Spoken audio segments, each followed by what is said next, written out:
మనుషుల జీవితాలను కాపాడే పుణ్య కార్యానికి తెలుగు సినీ పరిశ్రమ నుంచి మరోసారి మద్దతు లభించింది. మెగాస్టార్ చిరంజీవి ప్రవేశపెట్టిన మెగా బ్లడ్ డొనేషన్ డ్రైవ్లో ఈసారి యువ హీరో తేజ సజ్జా రక్తదానం చేస్తూ ఆదర్శంగా నిలిచాడు. ఈ కార్యక్రమానికి ముఖ్య అతిథులుగా తేజ సజ్జా, సంయుక్త మీనన్ హాజరై కాగా విశిష్ట అతిథిగా మెగాస్టార్ చిరంజీవి ప్రత్యేక ఆకర్షణగా మారారు. ఈ సందర్భంగా తేజ సజ్జా మాట్లాడుతూ రక్తదానం ఒక ప్రాణదానంలా భావించాలి. ఒక చుక్క రక్తం ప్రాణాన్ని కాపాడగలదు. మెగా ఫ్యామిలీ చేసిన ఈ గొప్ప కార్యక్రమంలో పాల్గొనడం గర్వంగా ఉందని తెలిపారు.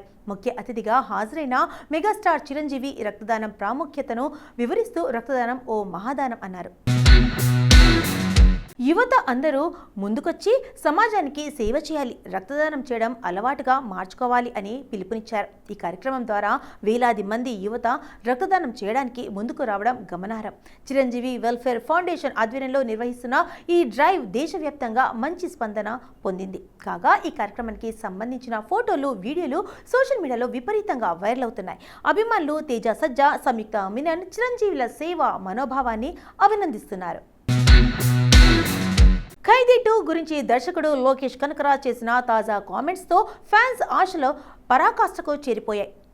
విక్రమ్, లియో వంటి చిత్రాలు లోకేష్ సినిమాటిక్ యూనివర్స్కి బలం చేకూర్చిన ఈ యూనివర్స్కు అసలు బీజం వేసింది మాత్రం ఖైదీ అని చెప్పాలి. అందుకే ఈ సినిమాకి సీక్వెల్ వస్తుందన్నగానే ప్రేక్షకుల్లో ప్రత్యేకమైన ఉత్సాహం నెలకొంది. ఢిల్లీ పాత్ర మళ్లీ తెరపై ఎలా కనిపించబోతుందో, ఈసారి అతని ప్రయాణం ఎటు దారి తీస్తుందో అన్న దానిపై భారీ క్యూరియాసిటీ నెలకొంది. దీంతో పాటు ఈ సినిమాలో మరో స్టార్ కాస్టింగ్ ఉంటుందా, లియో లేదా విక్రమ్ నుంచి ఏవైనా పాత్రలు కనెక్ట్ అవుతాయా అనే ప్రశ్నలు అభిమానులు తలెత్తుతున్నాయి.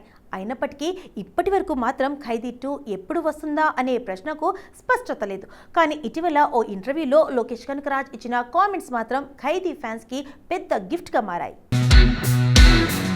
ఖైదీ 2 స్క్రిప్ట్ ఇప్పటికే రాయడం పూర్తయింది. దాదాపు 30 నుంచి 35 pages strong script play report ready అయింది. స్టోరీ చాలా బాగా వచ్చింది. నేనే ఎక్సైటెడ్గా ఉన్నా. ప్రస్తుతం కూలీ పూర్తి చేసిన తర్వాతే ఖైదీ 2లోకి ఎంటర్ అవుతాను. ఈసారి ఖైదీ రిటర్న్ మరింత మాస్, మరింత ఎమోషనల్గా ఉండబోతుందని స్పష్టంగా తెలిపాడు లోకేష్. దీంతో మొదటి పార్ట్లో హీరో ఢిల్లీ పాత్ర నిశ్శబ్దంగా బేస్ మ్యూజిక్తో ఎమోషనల్ యాక్షన్కు ఒక బెంచ్ మార్క్ సెట్ చేసినా, ఇప్పుడు ఖైదీ 2లో ఆ పాత్ర మళ్ళీ ఎలా మలుపు తీసుకుంటుందో అన్న దానిపై భారీ క్యూరియాసిటీ నెలకొంది. లోకేష్ స్టైల్ ప్రకారం యాక్షన్, డ్రామా, ఎమోషనల్ మళ్ళీ ఓ మాస్ ప్యాకేజ్గా సెట్ చేయడం ఖాయం. యాక్షన్ హీరోగా తనకంటూ ఓ ప్రత్యేకమైన గుర్తింపు ఏర్పరచుకున్న బెల్లంకొండ సాయి శ్రీనివాస్ ప్రస్తుతం నటిస్తున్న తాజా చిత్రం కిష్కింధపురి. కౌశిక్ పెగలపాటి ఈ మూవీకి దర్శకత్వం వహిస్తుండగా గతంలో ఆయన చెక్, RX-100 లాంటి ప్రయోగాత్మక సినిమాలకు పనిచేసిన ఈసారి పూర్తి స్థాయి హారర్ థ్రిల్లర్తో ప్రేక్షకుల ముందుకు వచ్చేస్తున్నారు. షైన్ స్క్రీన్ బ్యానర్పై సాహు గారపాటి నిర్మిస్తున్న ఈ చిత్రాన్ని హై టెక్నికల్ వాల్యూస్, విజువల్ ఎఫెక్ట్స్తో టెక్నికల్గా చాలా రిచ్గా రూపొందిస్తున్నట్లుగా సమాచారం. ఇక మొదటి నుంచి హారర్ థ్రిల్లర్గా రూపొందుతున్న ఈ ప్రాజెక్ట్స్ పై ఆసక్తికరమైన అంచనాలే ఉన్నాయి. ఫస్ట్ గ్లింప్స్ తోనే ఆకట్టుకున్న ఈ సినిమా నుండి ఇప్పుడు మరో సాలిడ్ అప్డేట్ ఇచ్చారు. మూవీ నుండి ఫస్ట్ సింగిల్ ను ఆగస్ట్ 7న విడుదల చేయగా అధికారికంగా ప్రకటించారు. ప్రేత భయం కంటే ముందు ప్రేమ పరిచయం చేస్తున్నాం అనే ట్యాగ్ లైన్తో ఈ సాంగ్ను ప్రివ్యూలో పంచుకున్నారు. ఇది ఖచ్చితంగా ప్రేక్షకుల్లో ఇంకో లెవెల్ క్యూరియాసిటీ పెంచేలా ఉంది. అనుపమ పరమేశ్వరన్ హీరోయిన్గా నటిస్తున్న ఈ మూవీకి బ్యాక్గ్రౌండ్ స్కోర్లో ఎప్పుడూ బెస్ట్ ఇచ్చే శామ్ CS సంగీతం అందిస్తున్నారు. ఇక ఇప్పటి వరకు రిలీజ్ డేట్ ప్రకటించకపోయినా సినిమా షూటింగ్ చివరి దశలో ఉన్నట్లు తెలుస్తోంది. మ్యూజికల్ ప్రమోషన్స్తో పాటు వరుసగా కొత్త అప్డేట్స్ ఇవ్వడానికి మేకర్స్ ప్లాన్ చేస్తున్నట్లు సమాచారం. వీలైనంత త్వరలో థియేట్రికల్ రిలీజ్ డేట్ కూడా వెలువడే అవకాశం ఉంది. చిత్రాలయం స్టూడియోస్ బ్యానర్ మీద ప్రొడక్షన్స్ నెంబర్ 3గా వేణు దోనేపూడి నిర్మాతగా గుణి మంచికంటి దర్శకత్వంలో అతిరథ మహారథుల సమక్షంలో కొత్త సినిమాను ప్రారంభమైంది. టిన్ను ఆనంద్, ఉపేంద్ర, జార్జ్ మరియన్, అక్షయ్, విష్ణు కార్తికేయ, ఆస్థా, మాల్వి తదితరులు ప్రధాన పాత్రలో రూపొందుతున్న ఈ చిత్ర ప్రారంభోత్సవం సోమవారం నుంచి ఘనంగా జరిగింది. ఈ చిత్రానికి కొండల్ జిన్నా సహా నిర్మాతగా వ్యవహరిస్తున్నారు. ఈ కార్యక్రమానికి Ramesh Prasad Akkineni, Adiseshagiri Rao Ghattamaneni, KS Rama Rao, doctor P Mahesh Babu, KL Narayana, Tammareddy Bharadwaj, Paruchuri Gopalakrishna, B Gopal, Kotagiri Venkateswara Rao, Madhav Peddi, Suresh, జోనల్ వితుల రామలింగేశ్వరరావు వంటి వారు ముఖ్య అతిథులుగా హాజరయ్యారు. ముహూర్తపు సన్నివేశానికి రమేష్ ప్రసాద్ అక్కినేని స్క్రిప్ట్ ను అందించగా ఆదిశేషగిరిరావు క్లాప్ కొట్టారు. కెఎస్ రామారావు కెమెరా స్విచ్ చేయగా మహేష్ బాబు, పి గౌరవ్ దర్శకత్వం వహించారు. నేపాల్ దేశ రాజవంశానికి చెందిన సమృద్ధి ఈ చిత్రంతో తెలుగు ఇండస్ట్రీకి పరిచయం అవుతుంది.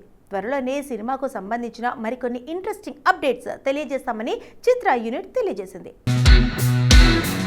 2013లో విడుదలైన రొమాంటిక్ డ్రామా చిత్రం రాంజన ఏఐ సాయంతో మార్చిన కొత్త క్లైమాక్స్ తో రిలీజ్ కావడం సినీ పరిశ్రమలో తీవ్ర వివాదానికి దారితీసింది. ఈ సినిమా తమిళంలో అంబికాపతి పేరుతో ఆగస్ట్ 1, 2025న రిలీజ్ అయింది. సినిమా హీరో ధనుష్, దర్శకుడు ఆనంద్ ఎల్ రాయ్ ఈ ఏఐతో క్లైమాక్స్ లో మార్చడానికి తీవ్రంగా వ్యతిరేకించారు.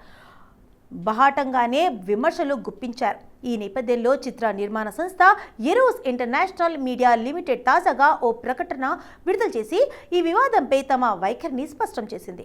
ఎరోస్ ఇంటర్నేషనల్ తమ ప్రకటనలో రాంజన అంబికాపతి చిత్రం ఏఐ సాయంతో మార్చిన కొత్త క్లైమాక్స్ తో తిరిగి విడుదల చేయడం చట్టబద్ధమైన పారదర్శక క్రియేటివ్ ఎడిషన్ అని పేర్కొన్నారు. ఈ కొత్త వెర్షన్ అసలైన రాంజన సినిమాను మార్చడం లేదని, అది అన్ని ప్లాట్ఫామ్లలో అందుబాటులో ఉందని స్పష్టం చేశారు. ఈ ఆల్టర్నేట్ ఎడిషన్ సినిమా పరిశ్రమలో దీర్ఘకాలంగా ఉన్న సంప్రదాయానికి అనుగుణంగానే ఉందని ఏరోస్ తెలిపింది.